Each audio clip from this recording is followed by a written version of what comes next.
नमस्कार, मैं हूं आपके साथ मयंक मिश्रा। आज 14 तारीख है और देखिए इस समय की 3-4 बड़ी खबरें ऐसी हैं जो मिडिल ईस्ट से हैं, यहाँ तक कि यूरोप से भी है, जो इस पूरी जंग को अब एक नए फेज में ले जा रही है। एक नए आप कह सकते हैं कि अगले दौर में ये जंग प्रवेश कर रही है ईरान और अमेरिका की। सबसे बड़ी खबर सऊदी से आई है।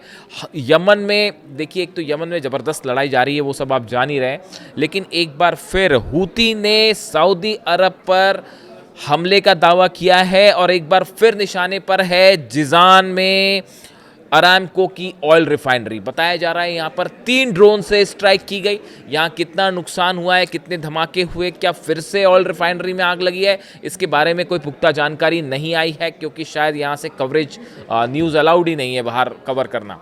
तो देखिए, पिछली बार भी हमने देखा था 60 ड्रोन से स्ट्राइक्स थी और उसके बाद भारी आग लगी थी अरामको में। और एक जो ड्रोन स्ट्राइक बताया जाता है, ड्रोन और बैलिस्टिक दोनों से हमले किए गए थे सऊदी अरब के ऊपर और अरामको में भारी आग लगी थी। और उसके एक बार फिर जो है ये स्ट्राइक हुई है। और गौर करने वाली बात है, ये इतना अहम मुद्दा क्यों हो जाता है। देखिए, ये समझने की ज़रूरत है कि ये हूती की स्ट्राइक इस समय बेहद अहम क्यों हो जा रही है सऊदी अरब के ऊपर। उसकी बड़ी वजह है जो पैक्ट हुआ, नेटो स्टाइल का पैक्ट, जिसे मुस्लिम नेटो भी कहा गया। ये जो पैक्ट हुआ सऊदी, पाकिस्तान और तुर्की के बीच में, इस पैक्ट के साइन होने के बाद ये पहला हमला है जो सीधा सीधा सऊदी के ऊपर किया गया है। पैक्ट ये कहता है, जैसे कि नेटो का आर्टिकल 5 कहता है कि एक देश पर हमला सब पर माना जाएगा। क्या सऊदी पर ये हमले के बाद किसी तरह का एक्शन तुर्की से या पाकिस्तान की ओर से देखने को मिलेगा? ये वो सवाल है जो ये तय करेगा कि आने वाले दिनों में जो ये मुस्लिम नेटो कहा जा रहा है, इसका भविष्य क्या होने जा रहा है। देखिए, सोर्सेस से जो खबरें आ रही हैं तुर्की की, मैं हालांकि एक वीडियो में इसकी बात भी कर चुका हूँ, तुर्की से जो खबरें आ रही हैं, जो हालात इस समय हैं, उसको देखते हुए तुर्की ने अपनी नेवी जो है वो लाल सागर में और बाबल मंदेब में भेजने के लिए सैद्धांतिक रूप से सहमति जता दी है तुर्की ने। यानी जो डोनाल्ड ट्रंप या अमेरिका चाह रहा था कि मुस्लिम देशों की एक ऐसी सेना बने जिसमें 14-15 देश ऑलरेडी रेडी हो गए हैं, इजिप्ट भी इस पैक्ट का हिस्सा हो सकता है, और कई और मुस्लिम देश अपनी सेना मिला के एक सेना बनाए, एलाइड फोर्स, और ये बाबल मंदेब और लाल सागर में हूती का मुकाबला करें। शुरुआत में हूती का मुकाबला, और हो सकता है बाद में इसको हॉर्मुज भेजने की भी कोशिश हो। ये कई एक्सपर्ट बताते हैं ये अमेरिका और डोनाल्ड ट्रंप का प्लान था।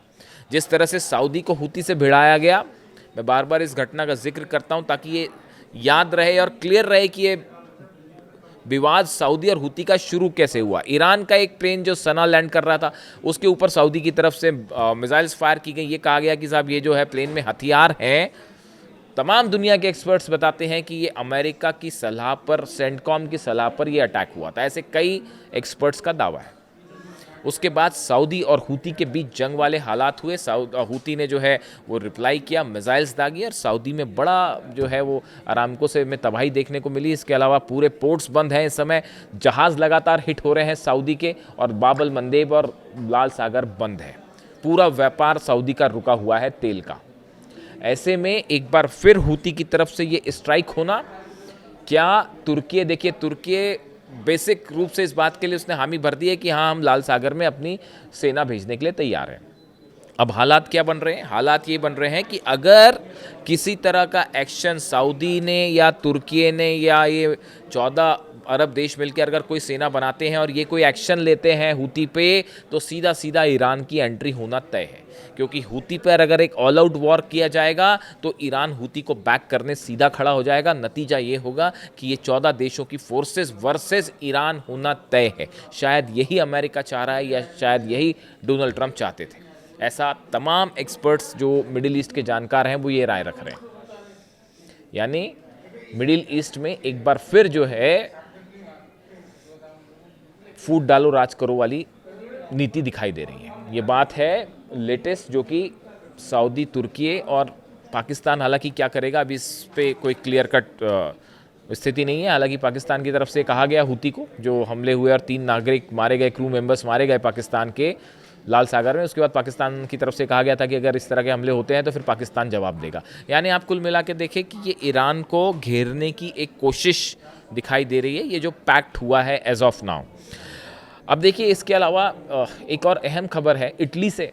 इटली की राजधानी आपने कल देखा होगा, ये खबर कल आपने पढ़ी होगी, लेकिन ये खबर अहम किस लिहाज से है। इटली की राजधानी रोम के पास कोलेफेरो इलाके में KNDS-MO ये कंपनी का नाम है कि गोला बारूद बनाने वाले प्लांट में एक भीषण धमाका होता है। धमाका हुआ और ये विस्फोट गन पाउडर यूनिट में आग लगने के बाद हुआ, जिसकी गूंज कई किलोमीटर तक सुनाई दी। देखिए ये बहुत बड़ा धमाका था।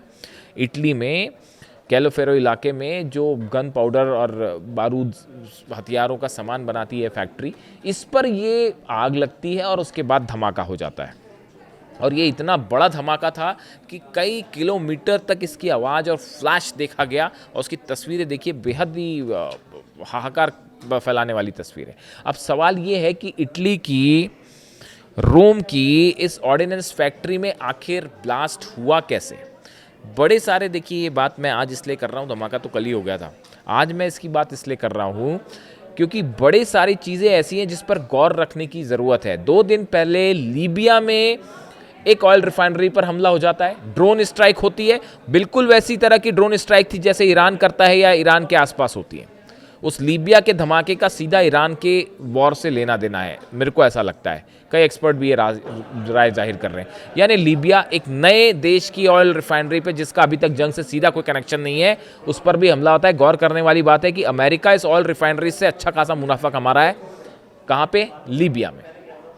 इसके अलावा दूसरी खबर क्या आती है कि कई सारे ड्रोन्स डिएगो गार्सिया में देखे गए। वो ड्रोन्स अभी भी मिस्ट्री बने हुए हैं। ब्रिटेन की तरफ से कंफर्म किया गया कि हाँ, डिएगो गार्सिया में ड्रोन देखे गए। डिएगो गार्सिया हिंद महासागर में वो बेस है जिसमें ब्रिटेन और अमेरिका की फोर्सेस हैं। मेनली इसको अमेरिका मेंटेन करता है, मतलब इसका रखरखाव का काम तो है तो ये ब्रिटेन के अंदर में, लेकिन यहाँ पर बेस और हथियार और वॉरशिप प्लेन्स जो हैं वो सबके सब जो है अमेरिका के हैं। और ये बड़ा बेस है जिससे ईरान पर हमले भी किए गए थे। B-2 bombers, B-1 bombers, F-35 jet सब होते हैं यहाँ पर ड्रोन्स आए, कर्फ्यू लगाना पड़ गया और सनसनी फैल गई। ये ड्रोन्स किसने भेजे थे? ईरान का डिस्टेंस 4000 किलोमीटर है, ईरान से उड़ के तो ड्रोन आएगा नहीं। ऐसे में बड़े सवाल हैं कि आखिर ड्रोन डिएगो गार्सिया पहुंचे कैसे? क्या कोई समंदर में जहाज़ के अंदर टैंकर में छिपा के ये ड्रोन्स लाए गए डिएगो गार्सिया के पास और फिर टेक ऑफ किया गया जहाज़ के ऊपर से? ये वो मेजर जो है जानकारी जो इस पूरे मामले के बारे में बताई जा रही है वो यही है कि जहाज़ में ड्रोन्स लाए गए और फिर जहाज़ से उड़े ड्रोन और फिर डिएगो गार्सिया अंदर गए। इस तरह की अभी है एनालिसिस, हालांकि इसकी भी जांच चल रही है। जैसे इटली में धमाके की जांच चल रही है, जैसे लीबिया में धमाके की जांच चल रही है, वैसे डिएगो गार्सिया में भी ड्रोन घुसने की जांच चल रही है। बड़ी सारी जांच चल रही है और बड़े सारे धमाके हो रहे हैं साहब। UAE के 2 जहाज़ जो हैं फिर ठोक दिए हैं ईरान ने। अब UAE भी उसकी आलोचना कर रहा है, कर कुछ नहीं रहा, आलोचना कर रहा है।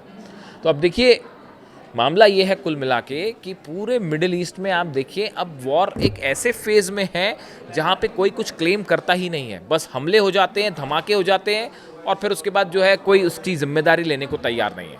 और पूरा अरब इस समय एक बड़ा प्लॉट तैयार है अरब वर्सेस ईरान करने का। शायद यही प्लान था डोनाल्ड ट्रंप का, अमेरिका का, जो तुर्की में जब वो एर्दोगान से मिले उस समय, या फिर उनकी नेतन्याहू से बात हुई उस समय, या फिर जो है मोहम्मद बिन सलमान से उनकी चर्चाएं हुई। अब देखना यह है कि जैसा कई एक्सपर्ट्स दावा करते हैं कि ये ईरान को घेरने की चाल है। ईरान के जितने सहयोगी हैं उनको कमज़ोर करो, चाहे हुती हो, चाहे हिजबुल्ला हो, चाहे हमास हो, इन सबको कमज़ोर करिए और उसके बाद फिर एक फाइनल अटैक ईरान पर करिए इलेक्शन के बाद जो नवंबर में होने वाले हैं, अमेरिका में भी और इजराइल में भी। इस लिहाज से सऊदी में धमाके हैं, इटली में धमाके हैं, डिएगो गार्सिया में ड्रोन घुस रहे हैं, लीबिया में धमाके हैं, इराक में एक बार फिर ईरान की तरफ से कुर्दिश इलाकों पर बड़ी स्ट्राइक की गई है, ड्रोन स्ट्राइक्स की गई है। यानी आप देखिए 5-6 देश ऐसे हैं जो लगातार जंग की आग में, जंग का खुला ऐलान ना हो, लेकिन कोई दिन ऐसा नहीं जाता जब मिडिल ईस्ट में कहीं से धमाके और आग लगने की खबरें ना आती। हॉर्मुज़ पूरी तरह से बंद है और अमेरिका ये कह रहा है, पीट हेगसेथ कह रहे हैं कि हम लंबे समय तक ईरान का जो है ब्लॉकेड करने के लिए तैयार हैं। ऐसे हालात में स्थिति जो है वो बातचीत वाली बात थी वो पूरी तरह से फेल है। संडे को शायद कंप्लीट हो रहा है सीज फायर, उसके बाद देखना है कि आगे क्या होता है, जंग और या फिर सीज फायर एक्सटेंड किया जाएगा। कमेंट करके बताइए आपकी क्या राय है। Thank you so much.